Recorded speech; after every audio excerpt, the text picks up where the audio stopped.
All right, howdy. Welcome back to WindleyMania, the greatest podcast you have never heard of, brought to you by the band you have never heard of. Of course, that band being Windley. You can find all sorts of Windley stuff on the internet, of course, at Windley_band. And on the Spotify, just look up Windley. You'll see our dumb faces. Mm-hmm. And on Apple and all the things you can listen to us on. And I am the best in the duck world, Andrew Reidner. And with me, as always, Duck's best friend, Devin Hopkins.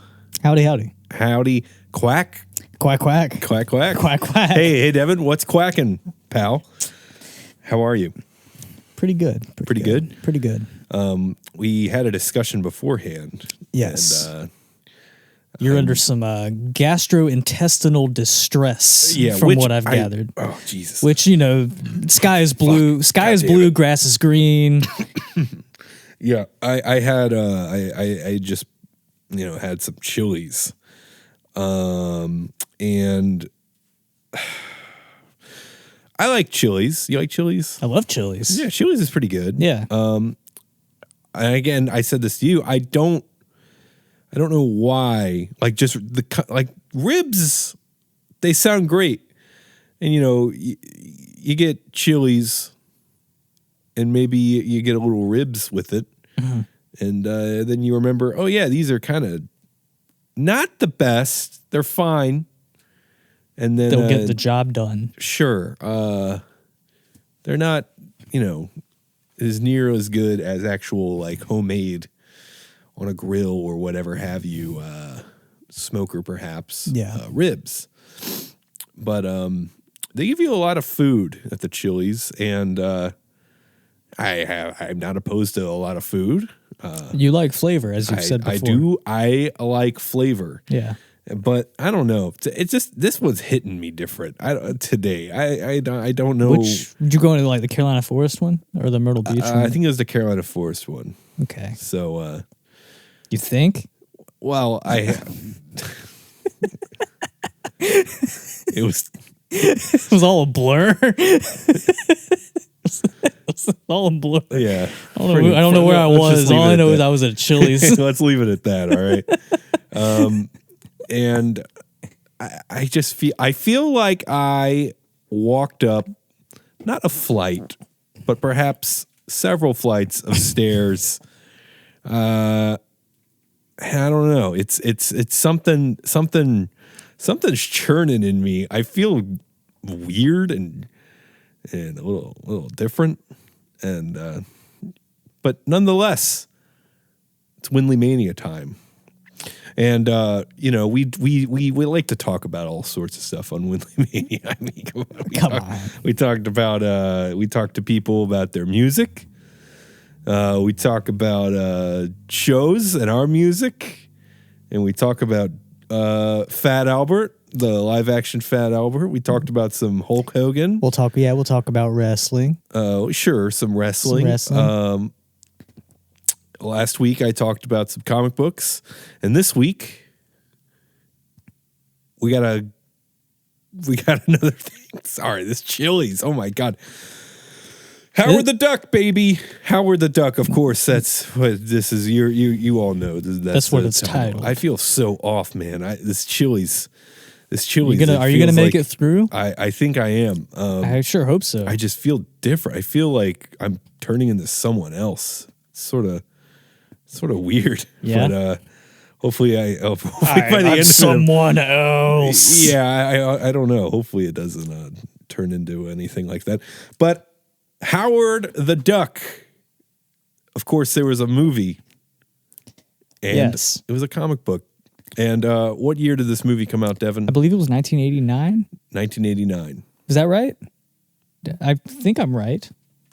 That sounds... How do we not know the year of the movie? That's not something I wrote down. I mean, I didn't write down a whole lot. I was so invested in the film that I didn't... I took some notes, and I was like, all right, I need to pay attention. I hadn't watched it in a while, so there was some stuff that I had kind of forgotten about a little bit.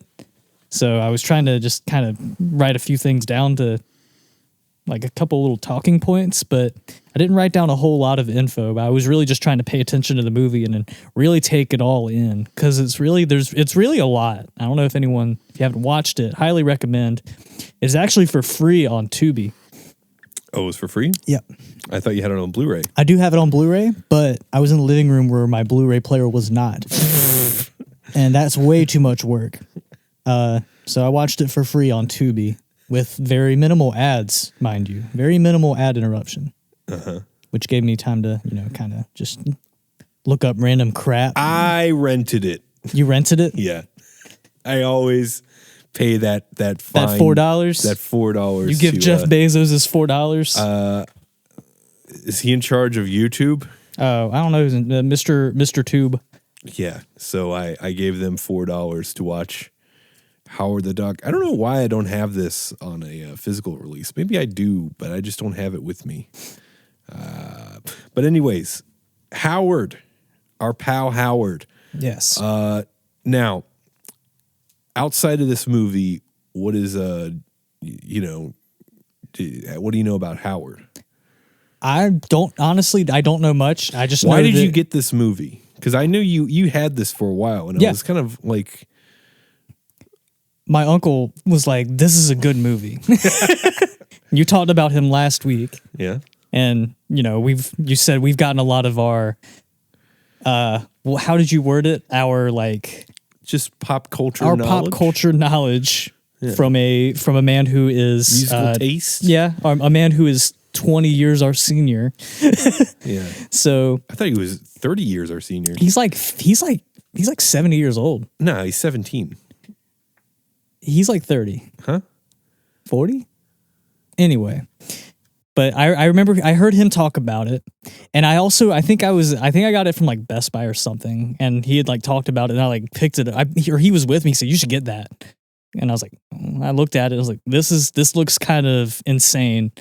I want to know everything about it. And then we watched it then. I was like, all right. This is right up my alley. Yes. So interesting. So I came across Howard. Okay, so it's kind of complicated. Your relationship with Howard the Duck is complicated. It's complicated. On Facebook it says it's complicated. So Howard, of course, is he's a duck. He can talk. He smokes cigars. Yes. And apparently, according to Wikipedia, he's 27 in this film. In the movie, he's 27? Yes. It said he was 27. I guess duck years? If you zoom in on his license in that one scene, I guess it says he's 27. So, and he's smart talking. He's depressed. Mm-hmm. He's very much, I'm talking about just Howard, the character. Right.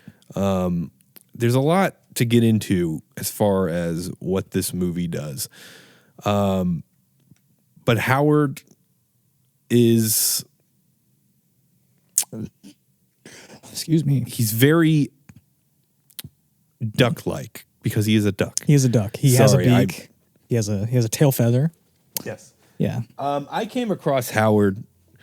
Oh, you gotta. I brought because we're going to be referring to this. This is the Bible of Howard. This is my Essential Howard the Duck. Marvel Essentials Volume 1 of Howard the Duck. It's a really nice book. The pages are a little smaller than an average size. They even have a Treasury edition, Defenders Treasury edition in here, which those Treasury editions would usually be a little bigger than like an average comic, almost like a magazine size. I one day in high school, I didn't really know who Howard was per se. I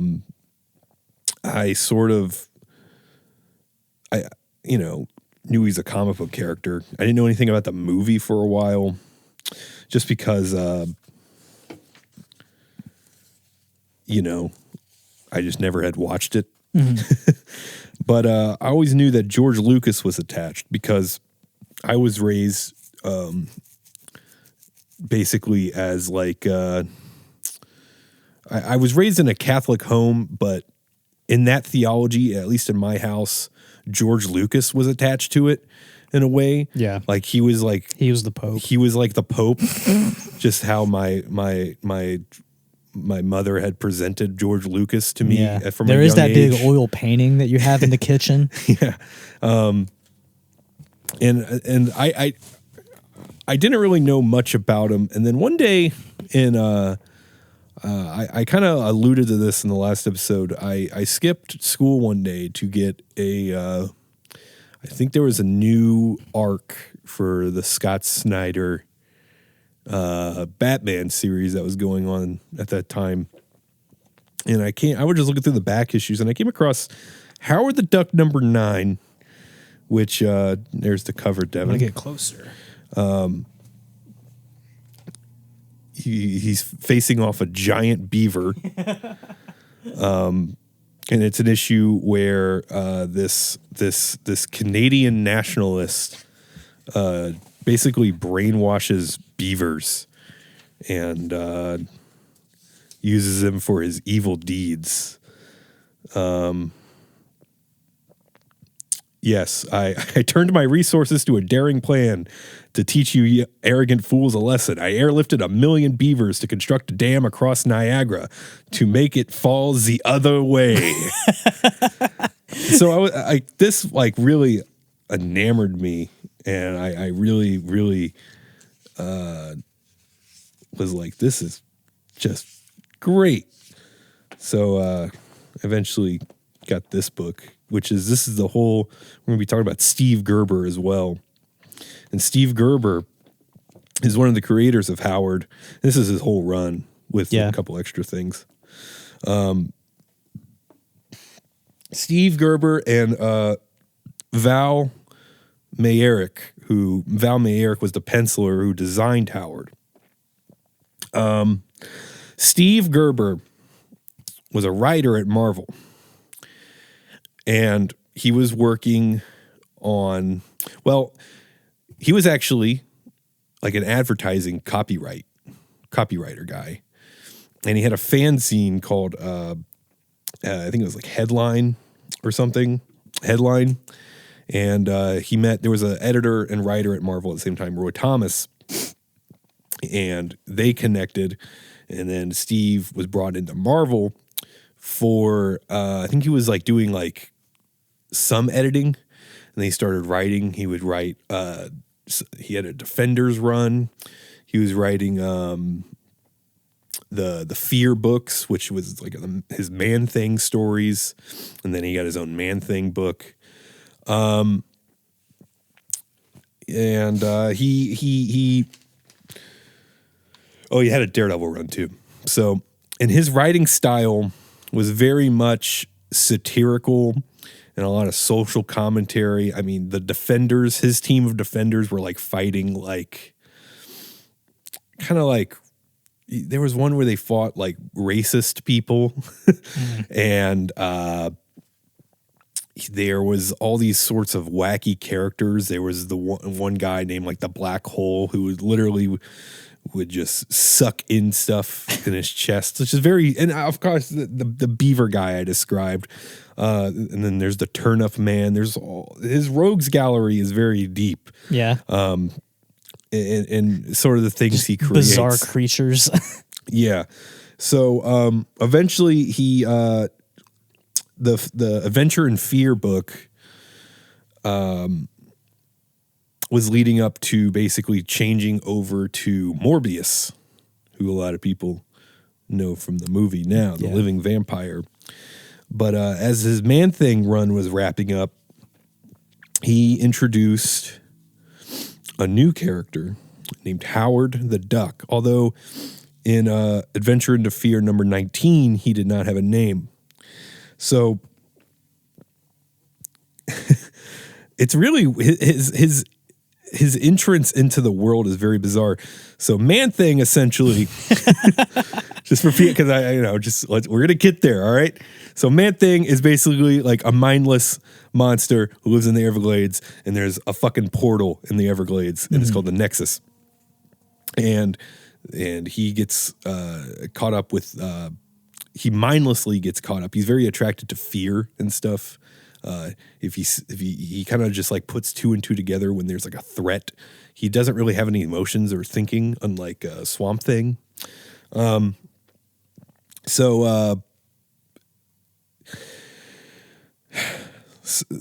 Basically, in Adventure into Fear number 19, the portal kind of opens up, and there's this Congress of Reality, and there's a guy named the Overmaster who wants to become God. And all these things are like crossing over into different dimensions. There's a barbarian named Korek who is basically goes through the portal and is like summoned through a jar of peanut butter. This is all Steve Gerber. It's very absurd things. And Man-Thing and Korek are like fighting off these other goons. And just out of nowhere is Howard the Duck. He just pops up. He's like, how did I get here? I don't know. I'm a duck. And he wields a gun in one of those issues. That's funny. People thought this Howard character was very funny, this duck. It was funny seeing just Man-Thing and Korek, this barbarian, and a duck in a hat with a cigar. Roy Thomas, the editor at the time, was like, no. So Man-Thing number 1, they continue this story with the Congress of Reality, and they're climbing up like these staircases. Dakeem, the sorcerer, is leading them to the Congress of Reality to fight them. And Howard the Duck trips and falls off the staircase and into a void of nothingness. And pretty much he dies. Yeah. Then there's a bunch of fan letters, and they're like, hey, the duck, though. We want the duck. Quack, quack. The duck was great. So eventually, in giant-sized Man-Thing, Howard returns. Howard lands in Cleveland. He's been falling through a void for a month. And he faces off against a man-frog.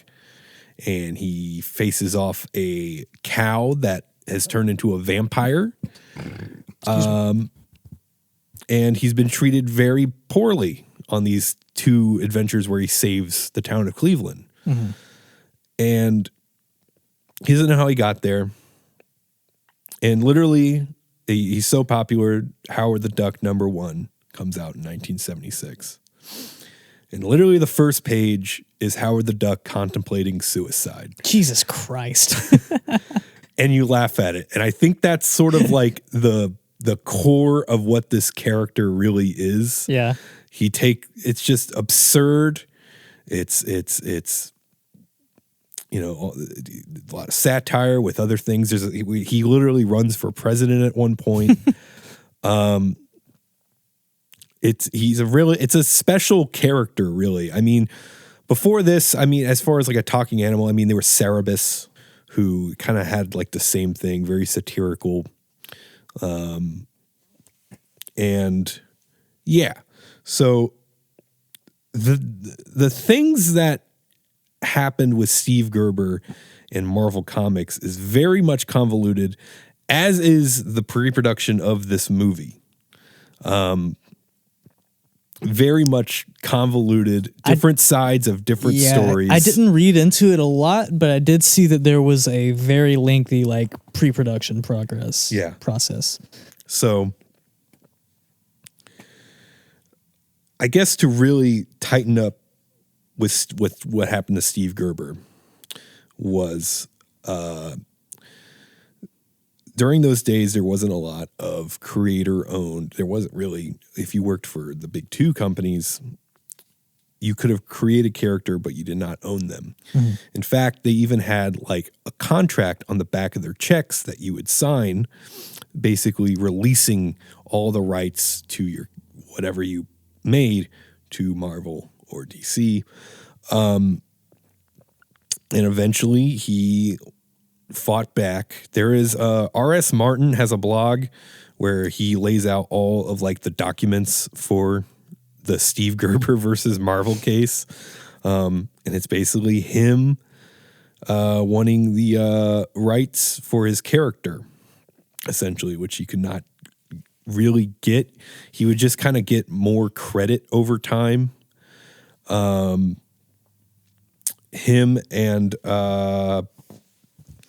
who was Frank Brunner. Frank Brunner. He also like felt like he was the first artist on the Howard the Duck series. He also felt kind of like, because there was a redesign that he participated in, and he felt also kind of like dude that as well, like the creator credit and ownership.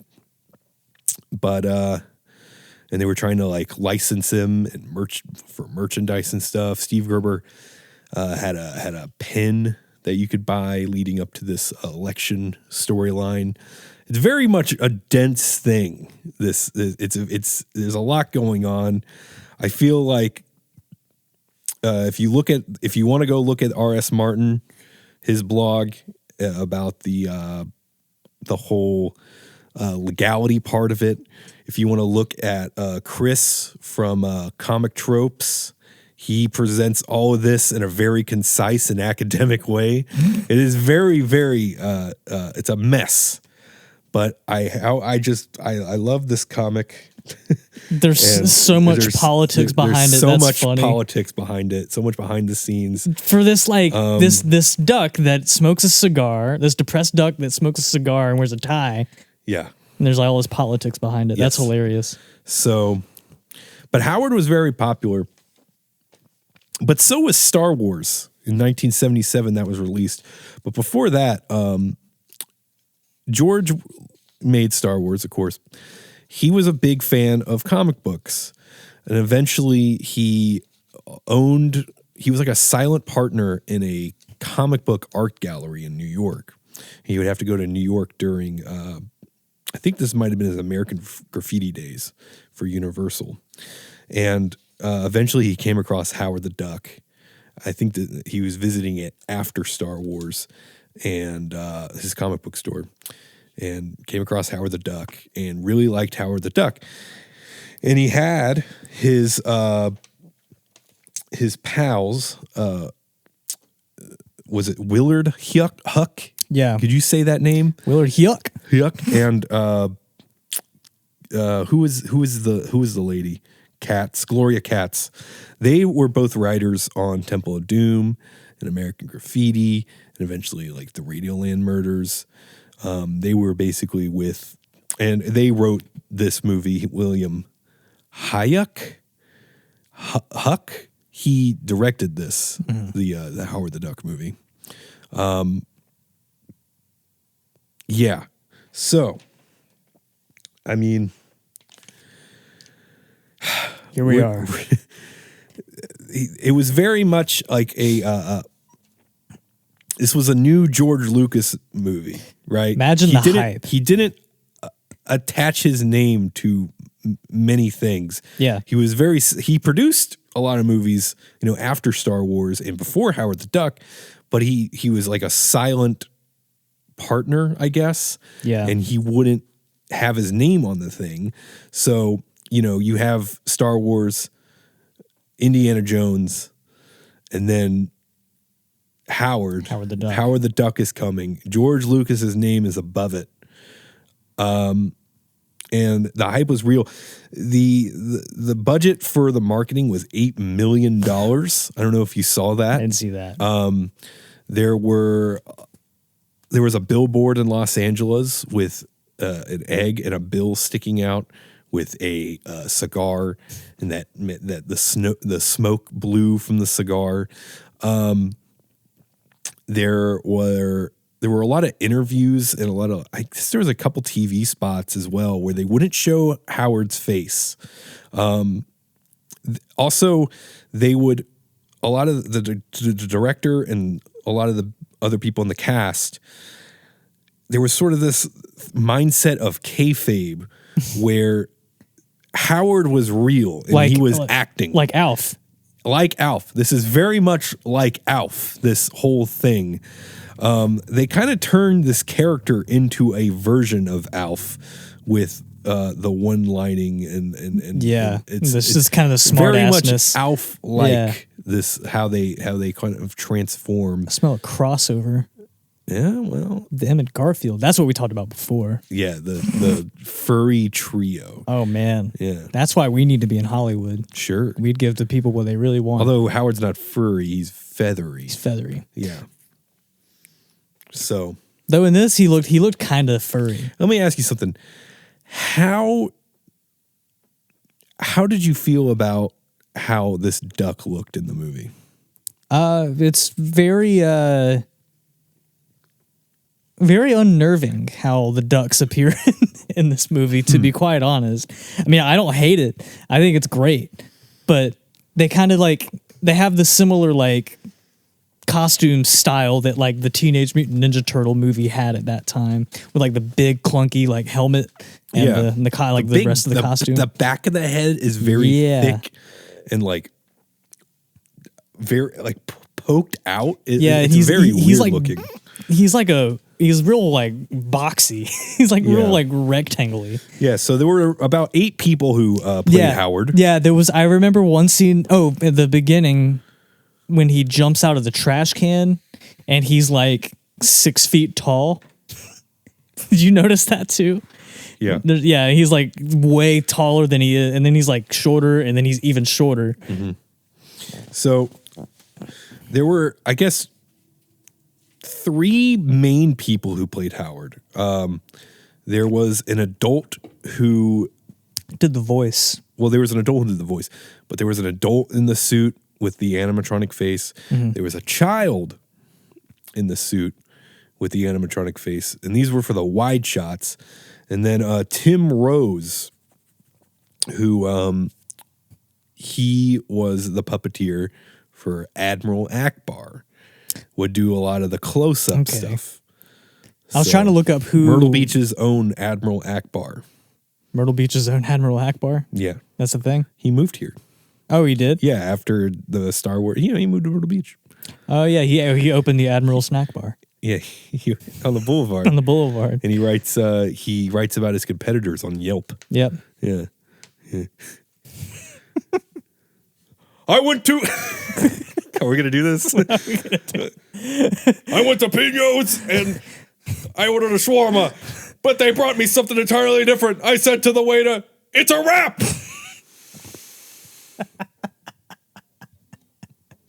That's good. All right. That's good. I can't top it. I'm not going to try. Thank you. Yes. The child caught on fire during the production. Pardon me? During the last set piece. Wait. What? The child caught on fire? The child caught on fire during the movie. During the last set piece with all the explosions. The child was in the suit and caught on fire momentarily. Oh, so he's fine? He's probably scarred. He's probably scarred, but he's alive? I guess, yeah. He survived that day at least. That's scary. And he had a lot of burns on his face from the animatronics as well, from the mask. So yeah, this movie, a lot of things didn't go great when they were making it. The fucking suit would break all the time. Originally, Robin Williams was going to voice Howard the Duck. I can hear that easily. That would have been great. He visited set at one point, and he was talking to Tim Rose, and he was like, "Yeah, let me show you how this works." And he like talked to the thing, and the director heard this and started screaming, thinking it was Tim Rose, because Robin did a really good impersonation of what Tim Rose would sound like reading the lines. And he started screaming, and Robin Williams was like, "Is this how it's like here?" And he's like, "Oh, he's actually like in a good mood today." And then Robin was like, "No, thanks." So yeah, and George's involvement in this, I think he was reportedly only there for 3 days. Really? On set. This took a while. I think for some reason I thought he directed it. No, he didn't. He's just a producer. No. He this was the writer for some of his other movies. But yeah, he wasn't very much involved. even though it was almost his idea. He was the one that kind of presented this to him. And again, there's a lot of convoluted history and a lot of different stories, conflicting stories leading up to this. And we're just going to make fun of the movie pretty much. Let me ask you something. Yeah. I want to know, is this a good movie? I think it's not great, but I like it. You like it? I do like it. I mean, it's enjoyable. I like watching it. Would I say it's one of the worst movies ever made? Like so many people claim that's it is? the whole thing. It is there. No, it is not. It's like, what do you want? It's a movie about a duck from space. Yeah. And I think they did fine. There's some odd choices. There are some really odd choices, and the end gets kind of drawn out. It's not, but it's not perfect. It's not particularly great. Loyal to the source material. It's not. There's some weird choices.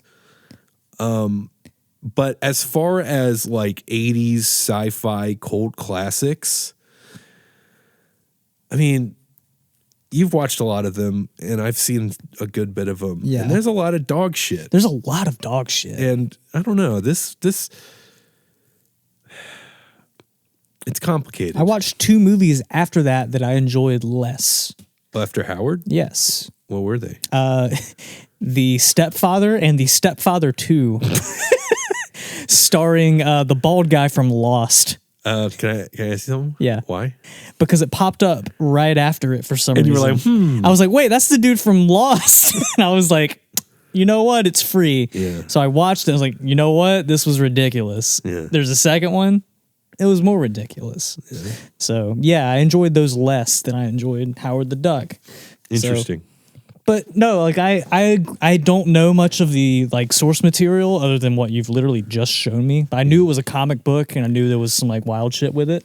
But like what you told me about the beaver story and like some of the other creatures he encountered, I would have probably rather had seen him encounter some more like animal like creatures like that and do some like dumb shit. Mm-hmm. And also like keep it on Duck World. I would have liked that. Here's the thing: in the comic, he doesn't go to Duck. He went to Duck World after Gerber left the book. Really? And all right, so because I liked the little bit of like world building they did at the beginning with everything's. It's like everything's ducks. It's all ducks all the time. I think that would have been funny. Can I do some more comic book lore? Go for it. So Frank Brunner, he's trying to get money for. He made out his own magazine called Quack with the Howard characters. Steve Gerber asked Frank Brunner, hey, I made Howard. Let me get some fucking scratch. Frank Brunner says, no. Steve Gerber makes his own merch. And by this time, Jerry Conway, he was the editor-in-chief at the time for Marvel. He steps down and he's brought back as a writer. He takes over Daredevil, and basically to balance out the money, Steve Gerber was also writing Daredevil at the time. Steve Gerber comes off Daredevil, and now he's editor of his own book, Howard the Duck. He has full control of Howard as far as the story, and that actually starts in number 9 with the Beavers. Okay. The thing was, Steve Gerber was super late with scripts constantly. He was also working on a newspaper comic of Howard the Duck at the same time. Those were really late. They eventually terminate Gerber from the contract.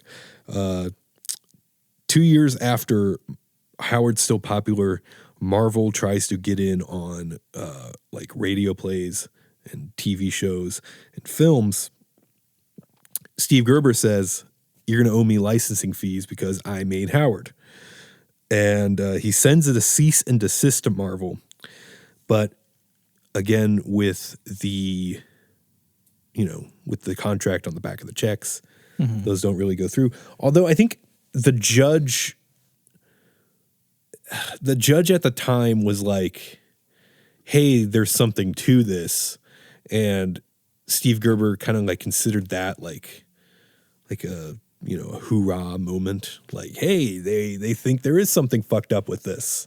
So that's good. To fund his lawsuit against Marvel, he creates Destroyer Duck. It's a comic book with Jack Kirby, who was also having issues at the time with Marvel. He was the guy. He like kind of really got fucked, right? He created a lot of the stuff and didn't get a lot of credit for it. Oh, I mean, they don't really. He got credit, but it was just they weren't giving him a lot of his artwork that he asked for.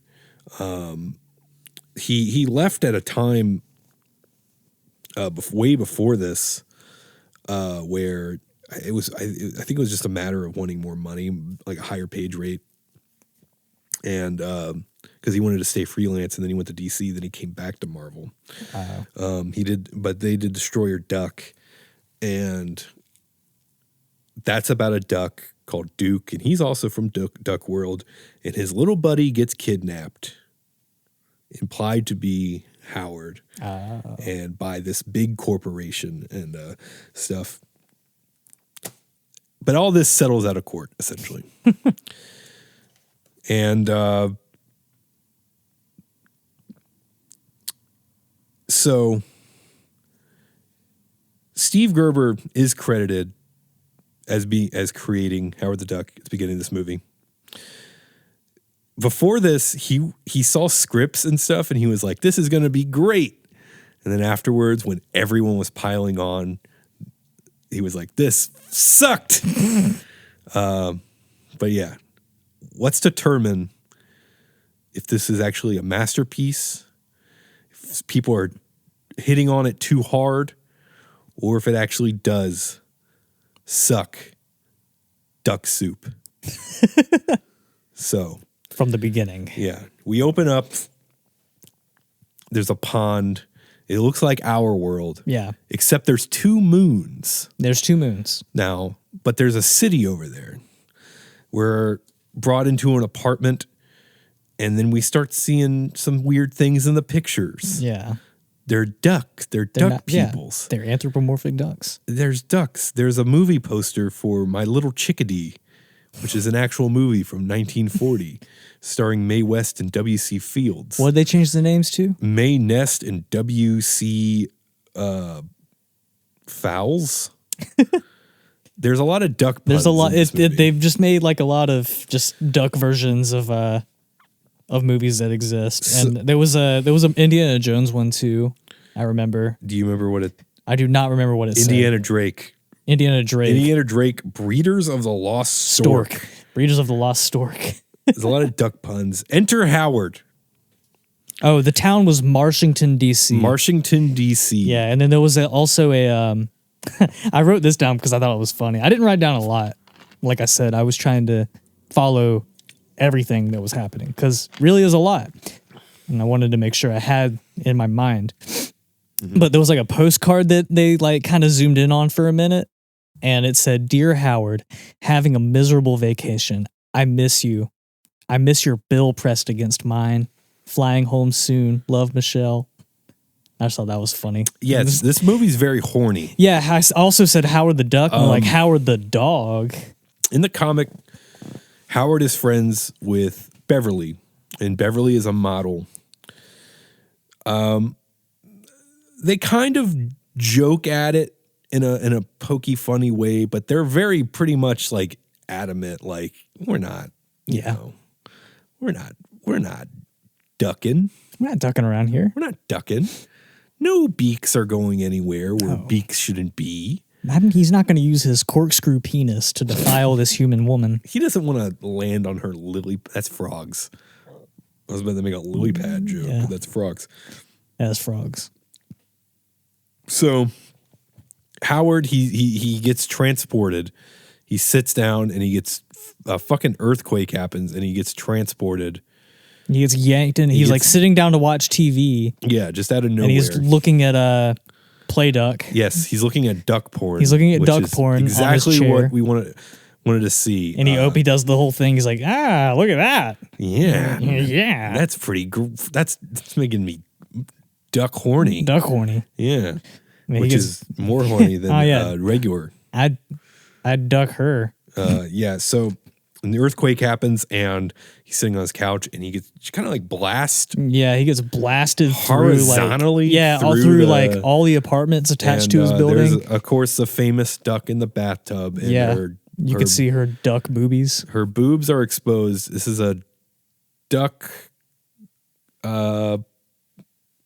figure with boobs and like areolas. Lady boobs. But they're feathery. Yeah.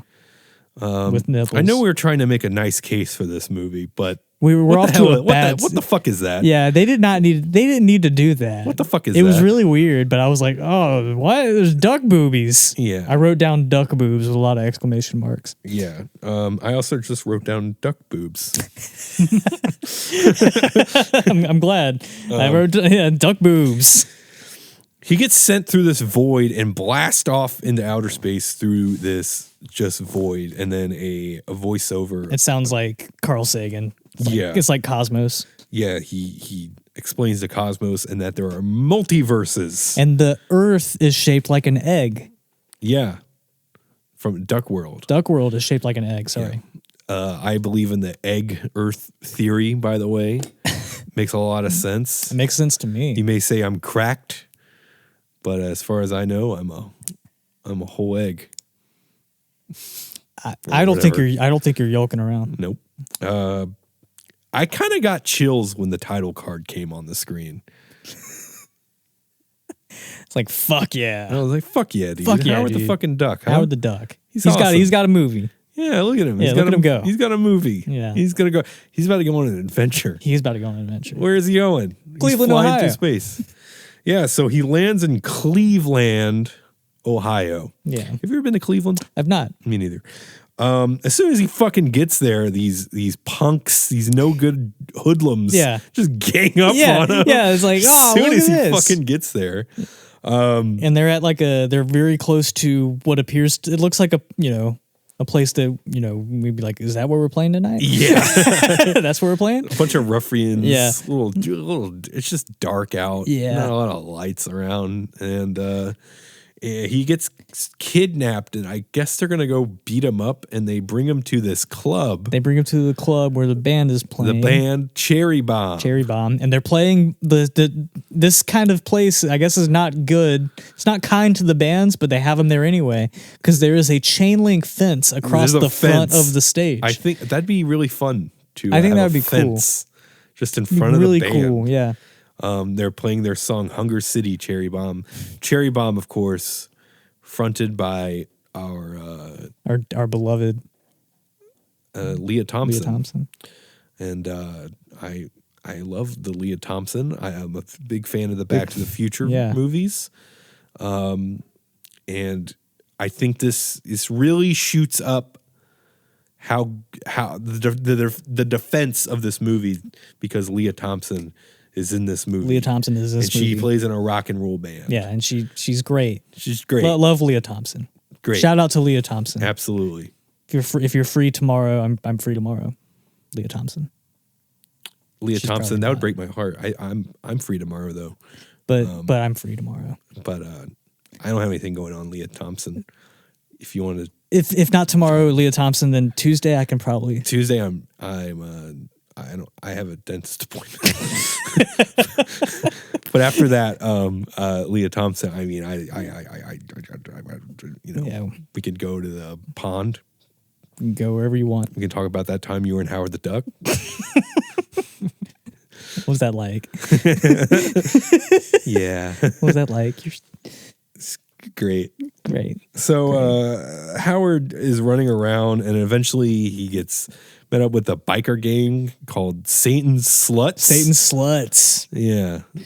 Which is, I guess, is an all-woman biker gang club.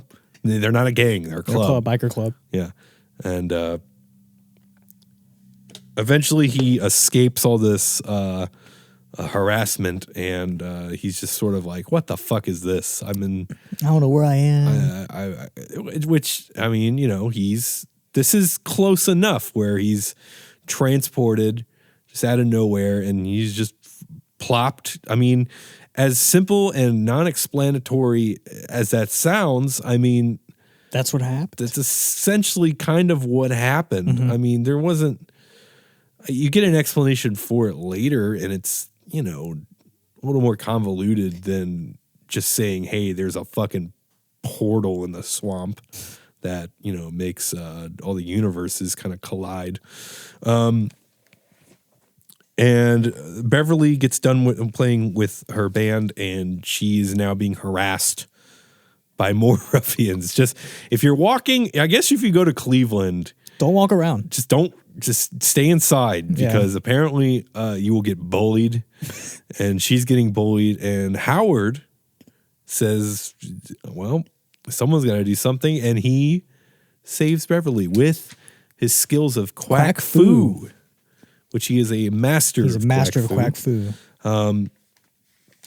And now Howard and Beverly are acquainted. Yes. She kindly invites this strange, she doesn't quite like, she's not really like on like, she's not like on board that the fact that this is a dark person. She's like not quite on board with that yet, but she's like, you can come to my place. Yeah. And then they get there and he's like, some place you got. It's like the first friend you meet and you're going to be an asshole about her apartment. What a dump. What a dump. What would your reaction be if you saw If Leah Thompson invited me to her apartment? no. If you were in trouble and something like Howard came and saved you, what would you just say, hey, come back to my house? I'd be like, you don't have anywhere to go? Come back to my house. Let's sleep in the same bed in my house. Same bed in my house. Let's watch David Letterman in the same bed. I thought that was their second date. That was later on. Well, it was later. I'm just saying, like, would you, hey, I'm going to get down to my underwear and crawl in the bed and you should come in with me and watch David Letterman with me after you saved me. That's your reward for your do-gooding. Is the creature that saved me Leah Thompson? No. It's a nasty mallard thing. Oh, it's a nasty mallard with thing? big bulging eyes and loves cigars. But he can I'd rock. buy him a beer. Oh, okay. I'd probably buy him a beer. And if he Just needed kinda a place, like if he needed a part place to crash, I'd probably let him come over. But I wouldn't share a bed with him. You wouldn't share a bed with him? I don't think I'd share a bed with him. He's too feathery. One of those feathers. Yeah, so he goes back to Beverly's apartment, and he kind of explains his story. Who the fuck he is. He's Howard. He dropped out of med school. Yeah. Yeah. He writes songs. He writes songs, but he is an advertising copywriter. Yeah, he like writes one of the dudes that you said wrote the story. Steve Gerber. Yeah. Well, he was writing songs at night and then was a construction worker by day. That's it. And then he gave up on his dreams and was like, I'm just gonna be an advertising copywriter. And he had a band called Howard and the Heartbreakers. Mm-hmm. They would rock out. They would duck out. There's this sort of debate of like Beverly saying like, maybe you're here for some purpose, some cosmic cause. And all Howard wants to do is just go the fuck home because he doesn't like all these hairless apes. That's what he keeps saying. They're very creepy. Eventually he goes to sleep and the wallet, right? Yeah. The wallet. So she picks up the wallet and it's just more duck gags. Yeah. More puns. There's the dollar bill, which is done in Adventure into Fear Giant Size Man Thing number 4, where Howard goes to a store to buy cigars and pays with $1. And it is a duck George Washington. Yeah, I forgot what did the country say? It said the United States of. It said something else. It didn't say America. It said something else that started with an A. Ameriduck? Ameriduck. I don't know. I wish it was. But that George Washington looked like shit. It looked like George Washington, and then he kind of like photoshopped a duck bill on it. Yeah, they did what they could. He had a mallard card. He had a blooming ducks card. And he had a condom. He had a condom, a little duck condom. An unwrapped condom. Yeah, unwrapped too. and she took it out. And she was like, "Oh, Howard." It. Yeah, I kind of thought it was cute, but it was like, who had unwrapped condom? Yeah.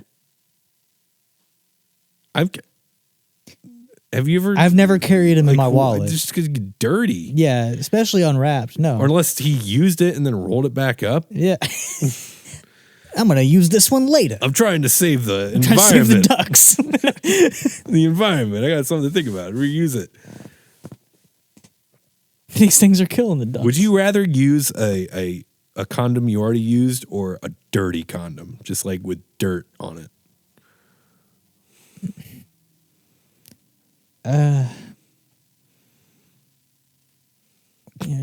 Neither. Well, if you had to choose. You had to choose. Dirty? You want dirt grinded up, or you just want your own mess grinded up on it?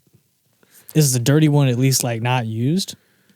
Is it dirt? You dirt? just decided to unwrap it, and it's very dirty. Okay, so it's probably dry. Yeah. I'm gonna use the one I already used for 200. But you used it 7 months ago. Oh, so it's a. It's also just foul. They're both bad. Just like you got yellow Play-Doh on it. I think I'm just gonna not have sex. Okay. Beverly thinks she can help Howard, so she takes her Howard to the museum in a bag to meet. Yeah, she puts him in a trash bag, and he's talking. Yeah, she's trying to hide him, but he's talking. And to meet Phil, played by Tim Robbins, unknown at the time. Yeah, see, here's the thing. I knew that Tim Robbins was in it, and then like halfway through the movie, I was like, "Where's Tim Robbins?" And and then it hit me. I was like, "Oh, he's like 20 there. He's like 20 in this movie. Very young. Yeah, he plays he's a lab assistant who's very he's very ambitious. He wants to be a great scientist, but he has to do a lot of bitch work at the museum, such as cleaning the laboratory. He has a lot of theories about Howard and what exactly he is, and he's like testing him for like superpowers, which allows Howard to just kind of quip at him. Mm-hmm. A lot of like Alf like quips. Yeah. That's what he was doing in the movie, in the Project Alf. They get mad, and because they find out that he's only a lab assistant and not a real doctor, and they get mad and storm off. Mm-hmm. Which, I mean, if Beverly knew Phil, she would have known that. Would she already known that he's already kind of, unless he just like constantly lies in their social circle that he's a doctor scientist at a museum. He could be. And no one called him out or checked on him. He's probably like, yeah, I'm a doctor. Yeah. I'm a scientist. But he's not. I mean, he's working on it. He's working. He's more of a scientist than I'll ever be. So, Beverly and Howard get in an argument outside. This part's funny because, like, at this point, he's no longer in the trash bag and he's just walking around. And so you get to see people's reaction to him, and this old lady just shrieks in horror. And I thought it was hilarious. Yeah. And, like, a bunch of you could just see other people, like, just in the background, just, like, looking at him and just, like, kind of getting scared and jolting away. Yeah. This kind of felt, I don't know. Beverly says, you stepped in a world you never made, which is a common thing among Howard the Duck. He's in a world he never made, being in a different world that he's not from. So they split off, and Howard has to get a job now because he's on his own. He doesn't know how to get back. Yeah. He doesn't know what to do. So he's going to go get a job, start fresh. And he goes to the Office of Employment, and I didn't look up this lady.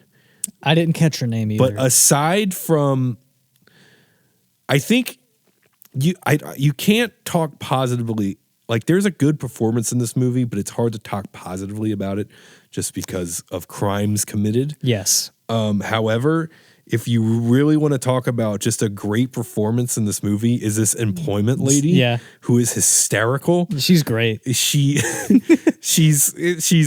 tearing Howard up and down. She's like, so you want to look controversial? It is fantastic. It's great. I know why they sent you here. Yeah. They sent me all you controversial types. Yeah, she's a very big and empowering or overpowering sort of a figure that honestly, if there was just an hour and a half of this, I mean, come on. Yeah. Just this lady and Howard just kind of like sitting there. He attempts to bite her ass though, which is kind of weird. Yes, he does. I guess she was, I don't know. See, that part I couldn't tell if it was horny Howard. I think he was just mad. I think he was mad. She was insulting him. Yeah, but she did like bend over in front of him, and that's when he was like, he kind of got the idea. So he ends up getting a job at a hot tub fever. Yeah, at a hot tub place. Which is like, it's a very low lit kind of bathhouse, and apparently you can do whatever the fuck you want in there because there's people porking and making out. And this is kind of like, I guess we could have talked about this earlier with the duck boobs and the Playboy. I'm not sure if this was just because of George Lucas's name was on this, right? Yeah. I think part of the anticipation was like, just because Star Wars and Indiana Jones, like family movie. Was this going to be a family movie? I thought of that too, because like normally, like I also read that this was the first attempt at like a Marvel film since the like 1940s. Yeah, there was a Captain America serial or something. There was some TV movies. There was some TV movies and stuff, but this was like the first attempt at a theatrical like Marvel comic thing. Right. So like you would think it would try to be family friendly since it's typically kids reading comic books. Yeah. But this is a horny movie. Yeah. Through and through. Would you show your kid this? Would you like? Not until he was like 6 or 7. No, I'm like, I would not. Would they really like? Would they like? It's one of those movies you would see as a kid, but you wouldn't really like. You would see like this weird, inappropriate stuff, but you probably wouldn't, unless you're like a weirdo that like was like, "Hey, duck boobies," right? But I feel like this is something you would see and just sort of forget about it in a way. Like, right. I don't know. I don't know because like the Spider-Man movies that I watched when we watched when we were kids, those were PG-13, but they weren't horny like that. It was just like the violence part of it. But that didn't deter like our families from showing that to us. I feel like this is something that I wouldn't have been shown till I was like, I don't know, a teenager. I guess. Yeah. I don't know. Well, there was also a partnership with Budweiser too. Oh yeah, there was a lot of Budweiser. There's a lot of Budweisers in the movie, but there was also advertisements with. Made me crack open a cold one. Yeah. Yeah. Budweiser or Rocky? My Rockies. Oh, yeah. But there was like billboards with like the feather hand holding Budweiser and stuff. I'd pay for that signage. So, but yeah, I don't think I would show. But if I had a kid, I would not show like my 6-year-old this movie. I'd leave it on the shelf. Like if he comes across this, it's like I'll watch it with you. No, I won't watch it with him. Just like you watch the movie. Tell me what you think. Yeah. So he's working at Hot Tub Fever, and he's like a towel boy, and he's kind of just rolling around a thing, and he eventually quits and. Gets in a fight with his manager. Yeah, he lit a cigar. He lit a cigar, and his boss told him to go clean out one of the pools or something, and he got mad.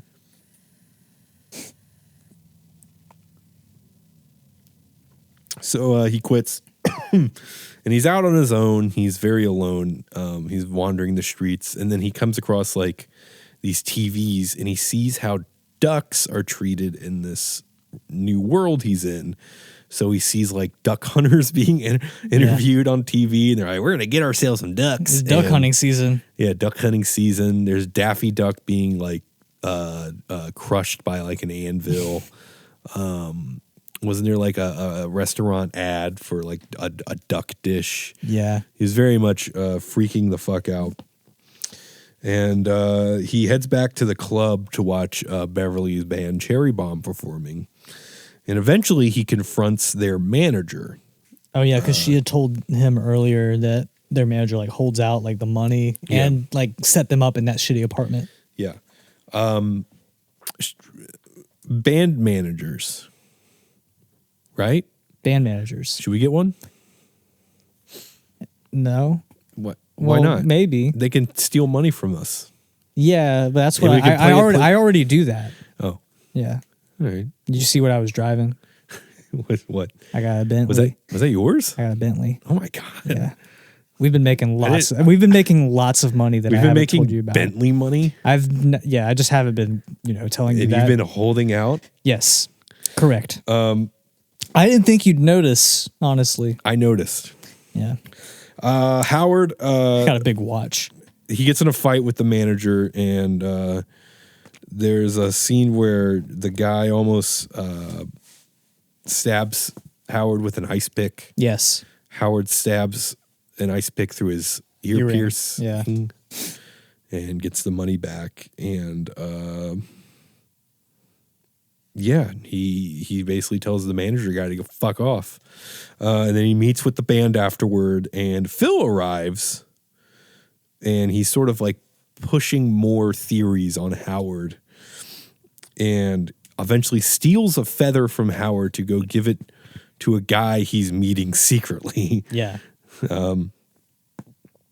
And then we're back at the apartment, and Howard kind of shows off a little bit. He jams a little bit on the keyboard. It's just something I wrote. It's pretty good, little jam. And this is where the movie kind of, again, I feel like we're doing all right for a little bit. Yeah. We're moving things along. Wrong? Jeez. We're moving things along, and it gets weird. Yep. This part's really this difficult. part's This part's very not fun to weird. watch. The Leah Thompson part's fun to watch. Leah Thompson is in her PJs, and she's kind of being very playful, and invites Howard to lay in bed with her and watch David Letterman. Yeah. And they kind of talk about, interspecies relationship. Yes. That's what they're getting at. It gets too weird. It gets too weird. They tried doing that after Steve Gerber's run. There was actually a very explicit panel. Eventually, Steve Gerber was invited back to Marvel and tried to retcon a lot of stuff that happened after his run. And he had like a whole like draft written. Editor-in-chief at the time, Jim Shooter, did a lot of rewrites on it. And then eventually the whole thing was canceled. Oh. So this is they're touching each other a lot. She's making Howard very nervous because she seems like she's very much wanting to do things to the duck, rubbing the finger in the chest, and it's just very not. Yeah, and it's a very long scene. Yeah, too. It goes on for takes a while. It goes on for a while, and it's just like, all right, wrap this up. Yeah, yeah. And then she's like, "Oh, I'm just kidding." After nearly taking her shirt off. Yeah, and she's literally in her underwear. Yeah, yeah. And she gives him a little playful kiss on the beak. And there's a shadow on the wall, and in comes Phil with two scientists. Yeah. And they're like, oh my God, what is going on here? Disgusting. And Howard's trying to backtrack. No, we're just friends. Yeah. Covering up her. So the important character that is introduced is Dr. Walter Jennings, who is played by Jeffrey Jones. Yeah. Jeffrey Jones is not a good person. He was the principal in Ferris Bueller, which is a very, very demanding role. He does a lot of physical things in that. He was in Beetlejuice. He was was he the dad in Beetlejuice? He was someone in Beetlejuice. I haven't seen Beetlejuice in a long time. He is in Beetlejuice. Besides on TV randomly. Yeah. But he is in that, and I forgot exactly what character he was. I think he's the dad. All I'll say, we'll just kind of talk about the character. The character. Yes. It sucks. I don't know. I don't even know how to touch it really. It's because he's terrible guy. It's for terrible what he guy, did. but the character is very cool. The character is cool. I think the character's cool, and I think how it's done is very well done. It's just a mess because he's a bad guy. He's a bad guy. Anyways, All there is to it. He explains that he was working on a science experiment with a laser spectroscope, and they lost control of it, and there was a big explosion that basically broke the laser, and out of the sky, out of nowhere, a feather fell out of the air, and it matched the feather that Phil took. And so they believe that this laser transported Howard from Duck World into theirs. So they're basically, the idea is to reverse the polarity and make it go backwards and send him the fuck back. However, they arrive at Dynatechnics, which... I had trouble reading that when it was first on the screen. I was like, what does that say? Dynatechnics. The science lab place, and the laser is going haywire, and a bunch of stuff happens, and Dr. Jennings gets shocked and he kind of disappears. Eventually the cops arrive, and the head honcho kind of like he captures Howard, and there's like the thing with the take the duck suit off, which is a slightly common thing. Yeah.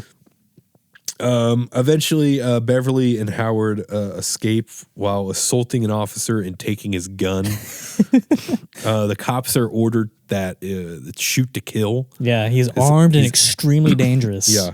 So Beverly and Howard make a break for it. Dr. Jennings emerges, and he's like, what the hell's going on? He is not doing too great. Nope. Eventually, Dr. Jennings and Beverly and Howard the Duck bust out in Dr. Jennings' car, and they drive away. Dr. Jennings in this car ride is kind of babbling about an evil that has landed. And he's driving really bad. He describes that something's going on inside him, and oh boy, something's going on inside him, and sorry, there's something going on inside you. Yeah. Okay. Anyway, sorry. He describes seeing a monster-shaped thing through the telescope. And then his voice kind of changes, and he says, "The end of the world is coming, and I will be the cause of it." And he also says at one point, he says, "I am no longer Dr. Jennings. Yeah. I am someone else." Yeah. Which is great. Pretty good, yeah. So he is basically more sinister. He's a little fucked up looking. And they eventually basically crash land at this diner. The diner that is a Cajun sushi. Cajun sushi. Yes. Now here in this part of the movie, I have it written down. 59 minutes in to about an hour and 6 minutes in. This is the part of the movie that actually feels like a Howard the Duck comic. Like without, there's some stuff that obviously kind of feels like you got Howard and Beverly and whatever. But this, without hesitation, feels like a Howard the Duck comic book, this part. And I think, and like you can look at Captain America. Like let's look at the Captain America movie. That all feels like Captain America, and it's pretty easy to see, and it all feels like Captain America, like a comic book, right? This 7 minutes, I think, not only feels like Howard the Duck, but excels in feeling like Howard the Duck, and does like a really good job as far as like just sort of like the absurd things taking place. Yeah. This diner where all the people are wearing like they're wearing like 50s diner uniforms and a headband like a sushi chef would wear. Yeah. And it's literally called like Cajun sushi. Howard is very demanding about like what he like about getting something to eat or Yeah. whatever. He's like, All "Hey, the while- Toots, come over here." Yeah, they're Howard and Beverly on the move, and at the same time, they're in there with this. They don't know it yet, but they're inside this restaurant with a fucking terrifying alien with super evil powers from another world. Yeah. And just this is like the highest point in this movie for me. I think this is the best part. You have the waitress kind of like being very confused at everything and trying to like piece things together, and it's Yeah, she's just trying to, like, cool costume. yeah. Well, I mean, yeah. That's what she does. She does say Yeah, that. yeah. She thinks it's a kid in a Halloween costume. She says something later on that's funny too. So Dr. Jennings is completely turned over, and he explains that I no longer need human food. yeah, but he does need energy. Yeah. He explains that he's one of the dark overlords of the universe, and he came through the nexus of Summonus. His eyes are glowing, and he like blows up a ketchup and mustard bottle, and he's Yeah. like, "My powers are fully realized," or whatever. And he basically explains his plan to bring the other overlords down from space using this what was it, the key code? The key code thing, like a key card. for the laser. And these rednecks come out of nowhere. Would y'all and shut the hell up? he's like, "What's going on here? What you gonna do?" Or do you remember what he said? I don't he remember. basically did like the "What you gonna do? Duck around?" Or Yeah, something you like, see, he like, just it keeps was making fun of Howard, Yeah, just keeps egging him on, if you will. And they steal the key code, and eventually a giant fight breaks out. Yeah, he's like, I'm telling you, you don't want to do this. Yeah, and they're going to attempt to cook Howard, and Dr. Jennings' body is like heavily decaying still, and eventually he just starts blowing shit up with his eyeballs. Yeah, his eyeballs turn into explosions. Yeah. Yeah, and pretty cool visual. Yeah, they did a good job with all that. And they're trying to turn him into like, they're trying to get his attention towards the fact that, hey, they're fucking with Howard, and one of those guys has your key card. Yeah. So Yeah. they're trying to trick Jennings into saving Howard inadvertently, just so Howard doesn't get killed. Yeah. He also does a lot of evil quips, which is kind of interesting. That he kind of like gets like humor, the evil overlord from outer space. He gets it. He gets it. He's got to take over the world, but he's got to entertain. A little bit. You gotta do it. You can't be a complete hard ass. You gotta do a little lighthearted. Eventually, all the patrons freak out and leave, and Dr. Jennings has the key code and Beverly, and kidnaps Beverly and drives away. Howard stays behind, and eventually the cops arrive at the diner, and Phil is there. Yeah, he's in the back of the cop car because he got arrested when they left the lab. Yeah. And this is when that waitress, she was like the cop was interviewing her, and she was like, "Well, at first I thought he was in a costume, and then I realized Halloween's not till next month." Yeah. Pretty good. Phil escapes the cop car with Howard, and they find an airplane. Yeah, like just a little like miniature airplane. Just very conveniently. Mm-hmm. There's a lot of this movie where Howard is just driving a different It's funny to watch the duck. It's funny to watch the duck do a human thing. Yeah, look at him. Look at him go. Look at him go. He's doing it. Woo.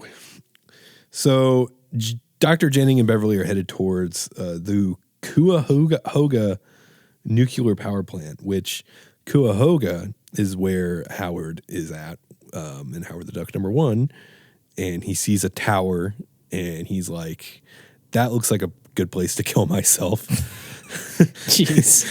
And the joke is that like it's all the water's polluted and it's very slimy. And he has to like kind of like rowboat his way over there.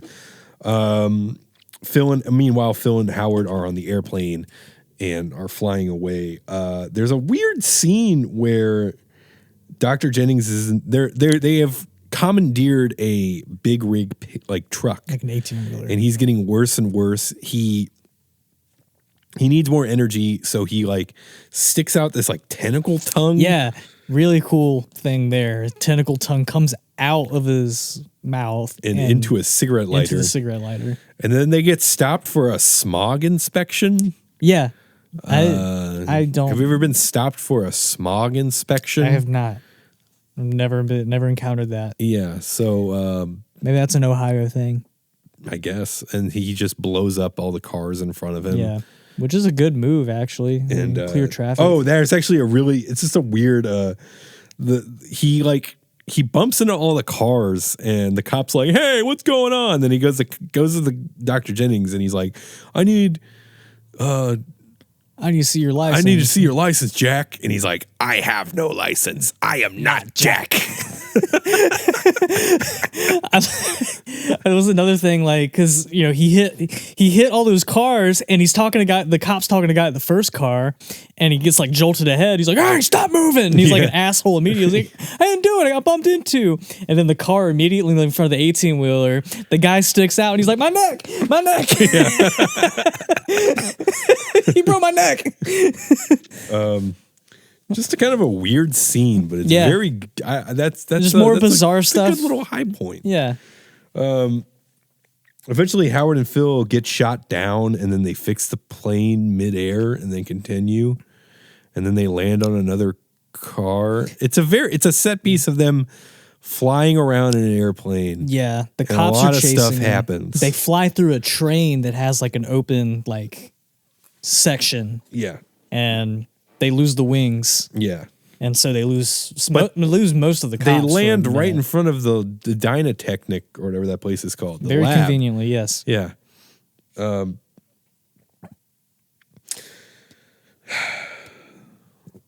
So inside the lab, Beverly is tied up to a table, almost like Frankenstein. Very loosely. And he tightens it. Hey, did you rip ass? I don't know what you're talking about. It's over here. Something's inside of me, Devin. It's getting out. I'm starting to feel different. Oh, God. Please don't feel different. Starting to feel a little... Don't feel different. Different? I don't want you to feel different. I feel like I'm turning into someone else. Don't be someone else. No M's. Oh, weird.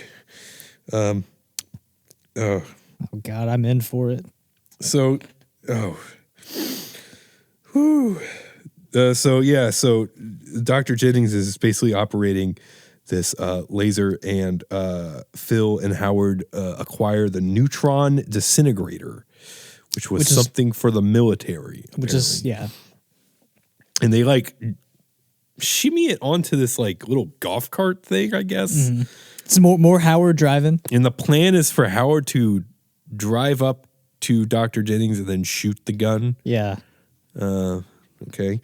But then their cover is blown, and then there's basically a little face-off between Dr. Jennings and Howard.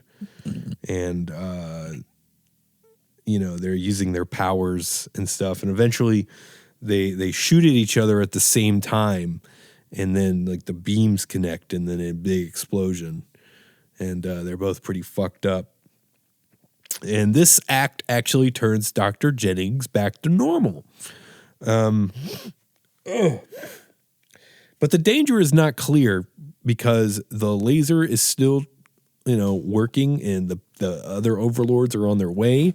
And then there's this crazy ass fucking giant. Well, it's a miniature in actuality. It looks cool. It does look really cool. This alien overlord who is wreaking havoc in the lab. Yeah, this part I really liked. Yeah. And it looks pretty badass. I like it. I like it a whole lot. It's like a weird tentacle, spiky thing. It's pretty much almost like any sort of other like creatures, like in a 80s sci-fi that's supposed to be big, but it's originally a miniature, and you can kind of tell like almost like clay in a way, like stop motion. Right.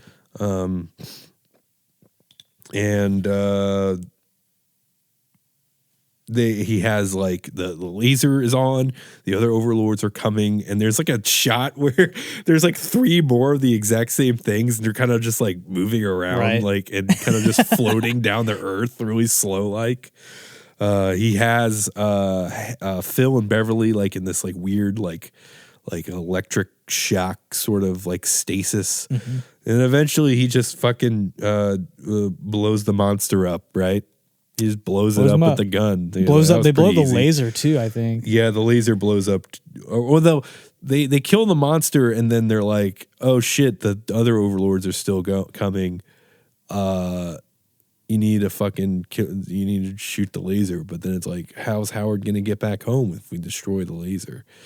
So Howard makes the ultimate sacrifice. He's like, I guess I'm not gonna go back home. I'm gonna be here with my new friends. And he blows up the laser, and it stops the other dark overlords from coming to Earth. Which, in my opinion, they shouldn't have had this to begin with. A giant. They shouldn't have had. They were trying to look at something in space, but then they ended up opening portals to other universes. How do you like make that mistake? Yeah, I've never done anything. It seems like science should be very careful. I think. Yeah, that's me. Just I didn't go to college. I think science should be a careful thing. They should have been way more careful. Yeah, that should have been very avoidable. Yeah, they probably didn't need to go through all that to like do what they were trying to do. I don't think they needed a laser. No, just a telescope. Yeah, just telescope. You need a laser for? I don't know how that works. Yeah, you need a laser to look? I don't think so. Telescope. And then Walmart. We're getting towards a happy ending where we're at a Cherry Bomb concert again, but no, it's not in a dirty club behind a fence or anything. It's at a big venue. Big venue, and you got Howard, their new manager, and Phil, he's like a stage tech or something. Yeah. He's like a stage manager. And they're like, here's our new song dedicated to our manager, Howard the Duck. And then it's the song that Howard's playing that he's been working on. And it's like, Howard the Duck. Hey, if it's not funk, you don't feel it. Howard the Duck. It's that same trope with like ain't no way to conceal it. Any like 80s movie. It's like, hey, I need you to write this song about this movie. And they're like, all right, I got you. Leah Thompson performs in all the songs she sings. That's her. That's really cool. She sings Howard the Duck. She's very talented. Yeah, very talented. Yeah, and I'm still free tomorrow. And eventually they're playing the Howard the Duck song, and Howard ends up on stage, and he gets a guitar, and he fucking shreds the guitar, and shreds it. Credits start rolling. Yep. And that's how our adventure ends. And there's a little post-credit scene where Beverly says, "You're a good duck," or something along those lines. And he's like, yeah.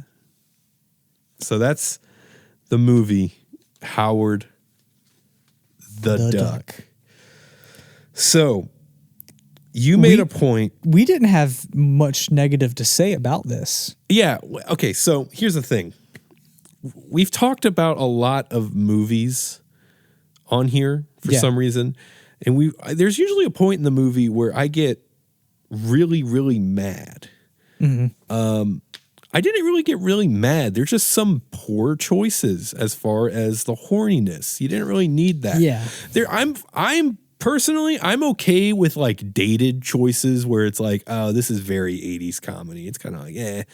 But this is like stuff that could have just been bypassed. Like, it didn't really. Just mainly the duck boobs and then the weird like tension.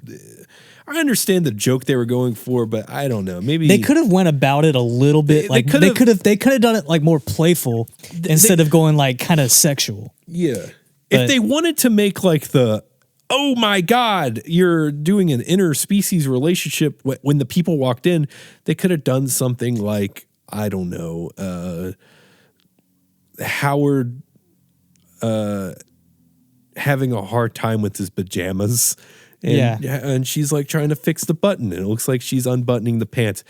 I feel like just a little confused. That's more easier to swallow than like pretending that you want to fuck the duck. Yeah. Yeah. I don't know. Yeah, like I know that joke's already dated as well, what I presented. But like something along those lines. I know what you mean. I mean, just like something that's PG. Think about how forgettable the Do you remember in Ghostbusters where Dan Aykroyd gets a boner from the ghost? Yes. That's very weird. I thought you said you'd never seen it. I watched Ghostbusters earlier this year. Really? Yeah. I'm glad. So, and there's a lot of similarities between this movie and Ghostbusters, if you really think about it. As far as like, I guess like the spectacle of it, I suppose, what Howard was trying to achieve, because Ghostbusters came out around the same time. Mm-hmm. So, but the Dan Aykroyd boner ghost scene, I feel like it's much more quicker. It's still very dated and kind of gross, but it's very just in and out. Mm-hmm. But this the tension scene is it's a lot. Yeah, it's a lot. They could have been seated separately.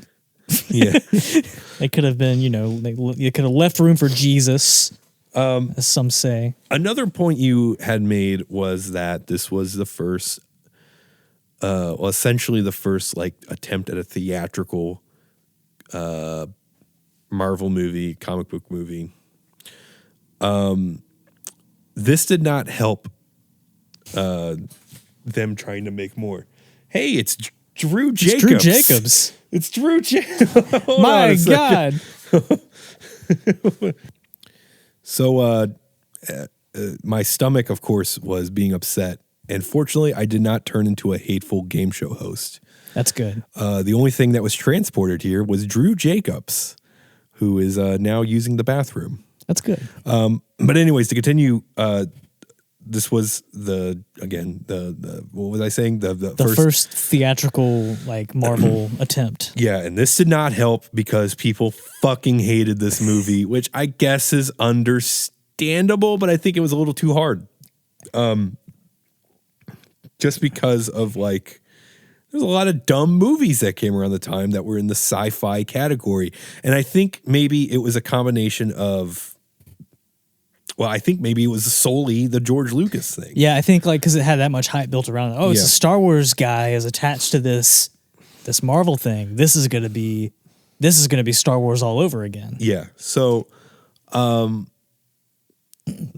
excuse me. People were approaching Marvel with comic book movies because this was on the way.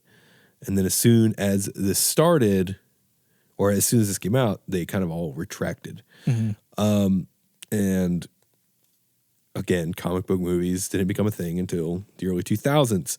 People like to argue Blade is the first kind of big comic book movie. However, the way they presented Blade was detached from the comic book. They were really not making any effort to be like, hey, this is a comic movie. It was very much this is a vampire action movie. And then X-Men was really kind of like the first, big jump into like, all right, comic books. Comic books. I kind of wanted to do a couple things real quick before we wrap up. There's a famous story with Steve Gerber and how he kind of got the last laugh with Howard. And it's a kind of a famous story, but maybe you haven't heard it before. Essentially, Steve Gerber was contacted by, at the same time, Marvel and Image Comics.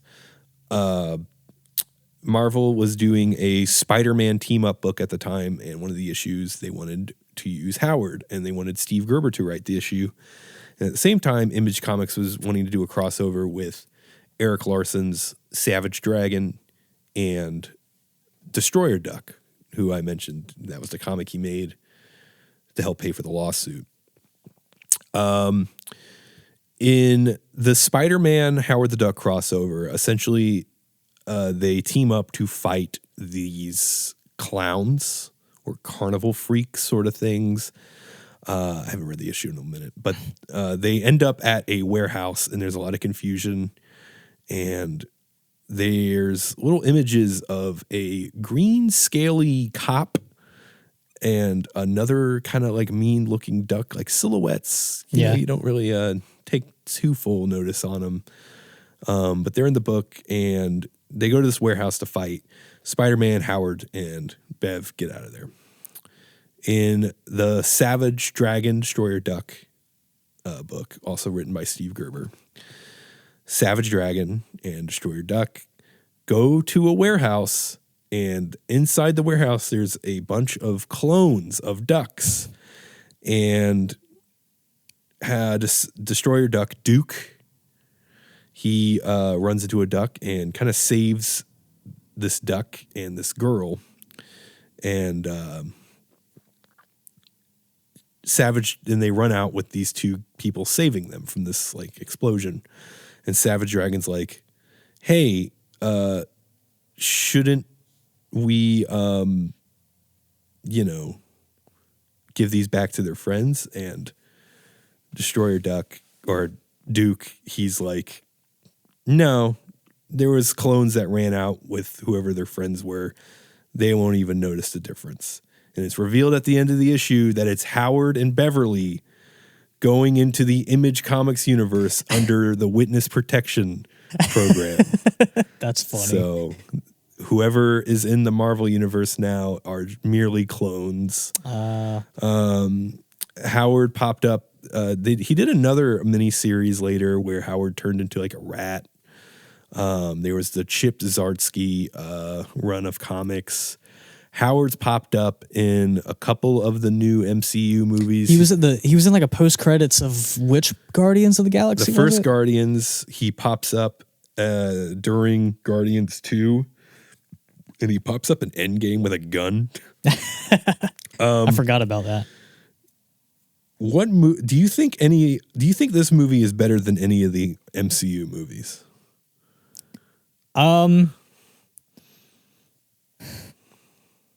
I think there's more heart in it.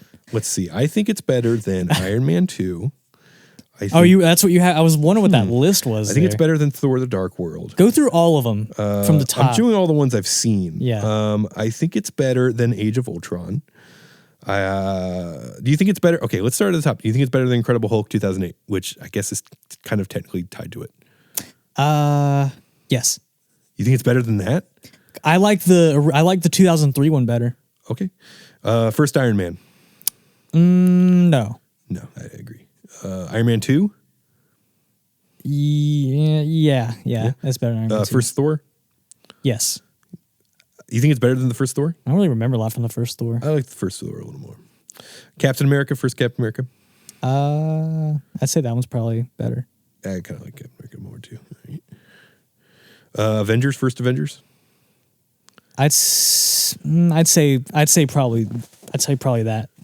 Avengers? Yeah. I kind of agree. Iron Man 3? No. Duck. Howard the Duck's better. Okay, but wait. So I haven't seen all of them, and a lot of like the earlier ones I haven't seen in a long time. I think it's better. I think it's not as good as Iron Man 3. Iron Man 3 is my favorite. I think we've hit this on a list before, actually. Thor: The Dark World? I haven't seen that one. Okay. Winter Soldier?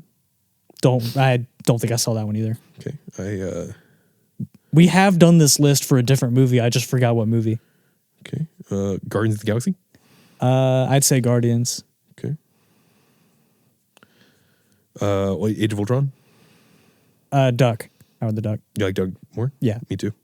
Ant-Man? Didn't see Ant-Man. Okay. I like Ant-Man more. Civil War? Howard the Duck. I agree. Howard the Duck is better. Doctor Strange? Didn't see it. Okay. I think I like Doctor Strange more. Guardians of the Galaxy 2? Howard the Duck. Howard the Duck, I agree. Howard the Duck. Spider-Man Homecoming? Oh, that's tough because I really liked that one. I'm gonna give that one to Spider-Man actually. Yeah, Spider-Man. Yeah. Okay, Ragnarok? Shit, I really liked Ragnarok too. I'm gonna give it to Howard the Duck though. Howard the Duck? Yeah. I'm a big Walt Simonson guy. People didn't like Ragnarok, but I thought it was really good. I liked Ragnarok. Black Panther? That's tough too. I'm giving it to Howard. You giving it to Howard? I think I like Howard the Duck more than Black Panther. I think I identify more with Howard the Duck. Okay, that's a weird way to put it. Infinity War? Howard the Duck. Really? Yeah. I kind of like Infinity War a little more. I don't really remember. Ant-Man and the Wasp? Didn't see it. I like Ant-Man and the Wasp more, to be honest. Captain Marvel? Howard the Duck. Howard the Duck. I liked Howard the Duck more. Endgame?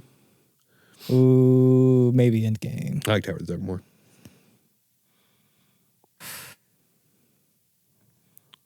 Yeah? I liked Howard the Duck more than the Endgame one.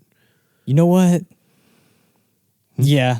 Yeah, Howard the Duck. Yeah. Now that I'm thinking, sorry. I was thinking of Endgame again. I was like, it was really long. I didn't really know what was going on. Far From Home? Far From Home. Howard the Duck. Really?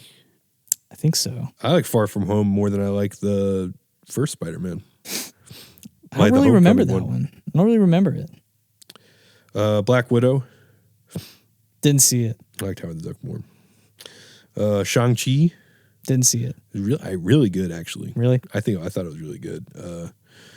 I was watching all these movies because I wanted to watch Falcon and the Winter Soldier show. Yeah. And I was like, I'm gonna have no idea what's going on, so I was like, I should just watch all these. I like Shang-Chi more. Eternals. Didn't see it. It was absolute dog shit. I saw your review. It was absolute dog shit. Just a terrible whatever they were trying to fucking accomplish. Just read the Jack Kirby books. Yeah, so let's see. That's basically where I'm caught up to. Have you seen any of the more of the movies recently? I did like the newest Spider-Man better. Oh, okay. Yeah. So I'll just whatever. So 1, 2, 3, 4, 5, 6, 7, 8, 9, 10, 11, 12, 13, 14, 15, 16, 17, 18, 19, 20, 21, 22, 23, 24, 25, 26, 27, 28. Okay, so 1, 2, 3, 4, 5, 6, 7, 8, 9, 10. I like 10 out of, I think Howard the Duck is better than 10 out of 28 of these Marvel movies, which is almost half. Yeah. You've seen a few more than I have. 4, 5, 6, 7,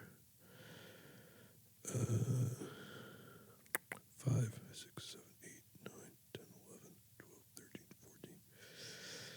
Okay, 1, 2, 3, 4.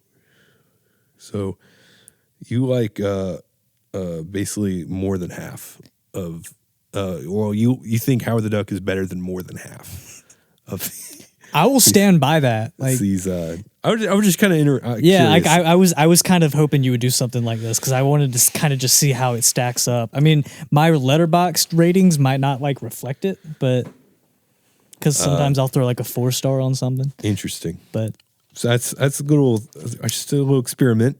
Yeah. Maybe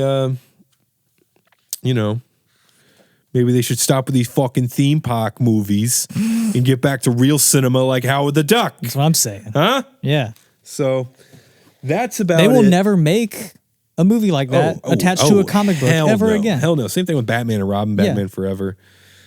No. They will never go wacky with a superhero movie ever again. Again, if maybe you don't care, but maybe you're like, Iron Man 3? Just rewatch it. Just rewatch it. I remember just sit back, you stand by rewatch Iron it. Man 3. Iron Man 3? Gotta tell you, man, that's a movie. That's a movie, man. That's a movie. Yeah. So that's about it for Howard. What are we at? 2 hours? We're getting there, so we should really try to wrap this up.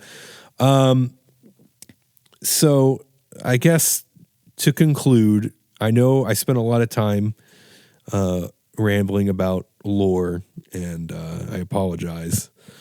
But here we are. We made it. You know? And you made it too. Really, just go and read these books. Watch the movie if you want. Yeah, it's free. Tubi's free. Yeah. Go watch it. Read the book. They do not blur the duck boobs, by the way. No. Enjoy some Howard. Yeah. Okay. If you want us to never talk about movies that we decide to talk about ever again, just tweet at Windley_band, cut it out. Okay. Now, that's a good idea. But if you would like us to do our two dumb guys talk about David Lynch's filmography, because I was thinking about this. A lot of people really hyperanalyze those movies. Mm-hmm. If you would like to listen to two dumb guys talk about David Lynch's filmography, just tweet at Windley_band. Did you check under the fishbowl? That's the first thing that came to my mind. Yeah. If 3 people say cut it out, I just need 3 people. You can say cut it out. You can do it on Twitter We'll or never do a Instagram. movie again, and we'll never do a movie again. However, if we get 3 people that say, did you check under the fishbowl? Then we will do 2 dumb guys talk about David Lynch's filmography. Yes, Twitter or Instagram. I might set that. Should I set that as a Instagram poll as well? No. I want. Yeah. Let's see who is paying attention. Yeah, for whoever. real. I just want 3 of whatever hits 3 first. That's what's going to happen. Because either we don't talk about movies again, or we really, really get into the deep end. Because either we don't do it, or 2 dumb guys. Two really dumb guys fucking talk do about it. David Lynch. Okay. Okay. All right. Does that sound good, Devin? That sounds good to me. So check out Howard the Duck. Devin, you have anything else to say about Howard? Long live Howard the Duck, man. Yeah. Long live. He's a good guy. Good guy. Good guy. Steve Gerber passed away, by the way. Oh, that sucks. It was a while back. Rest in peace. Yeah. Read his books. If you're a comic book fan, you ever checked out Steve Gerber, Defender's Run, his Daredevil run's okay. He had this other book called Omega the Unknown about this kid who's like, he finds out his parents are robots, and he's like mind melded sort of with this other guy who is from another dimension. It's very bizarre. And then of course Howard. And I'm waiting on, there's supposed to be a book of Destroyer Duck where it's all Jack Kirby's pencils. Just the pencils. Nice. Looking forward to that. Anyways, we are a band. We play shows, but there's a lot of shows. You have to follow at Myrtle Beach Shows on Instagram or wherever the hell to be updated with all these great happenings. May 12th at Fresh Brewed Coffee House. Windley, Penalty Box, Fallscape, or Brevity, May 12th, Fresh Brewed Coffee House, $10, 8 p.m. May 20th, Clean Sweep, Nawam, Ocala, May 20th at Fresh Brewed Coffee House, $10, 8 p.m. June 8th, Metal Baby at Arcadia Studios, Mall, Tombstoner, Vintage Brutality, and Narcera. Arcadia Studios, June 8th, $10, 6:30 p.m. June 16th at Fresh Brewed Coffee House. June 16th, Bedlam Hour, Brandy and the Butcher, Heavy for the Vintage and Circuit at Fresh Brewed Coffee House, June 16th, $10, 7 p.m. Now at the Brick House Lounge on June 17th, you can still get tickets on Eventbrite for only $20. I recommend you do that. Windley, Turn of Forte, Hymns of Blasphemy, Graves of Valor, Knife in the Dark, Your Spirit Dies, No Cure, Extortionist. That's right, Extortionists. They changed their name. My Children, My Bride, June 17th. Now at the Brick House Lounge, $20. Get the tickets. That starts at 4. I think it's doors at 4. And the show starts at 5. You got to follow at Myrtle Beach Shows on Instagram or wherever the hell to be updated with all these fun We're things. kicking off that bad boy. We're kicking off the big metal day. Hell yeah. We're also this coming Sunday, May 7th. We will be in Fayetteville, North Carolina. I don't know how many Fayetteville people listen. There's probably a few. Yeah. But we'll be in your town. Mm-hmm. Yeah. What was that? What did I say? May 7th? Yep. That's going to be us. Found footage. They changed the lineup. Who's on the bill? You got to go to Fayetteville at the Rowan Skate Park to find out, baby. May 7th. Let's go. I know For Lack of a Term is playing. Yeah, For Lack of a Term. Is that it? That is all I got. You got to follow at Windley_band for more Windley crap. While you're taking a crap, you got to go on windleyhub.blogspot.com. And don't forget to message us. Did you check under the fishbowl for more movies? Or cut it out. Or cut it out I for just no need more 3 movies. responses. 3 responses of either. Yeah, just 3. You will decide. Cut it out.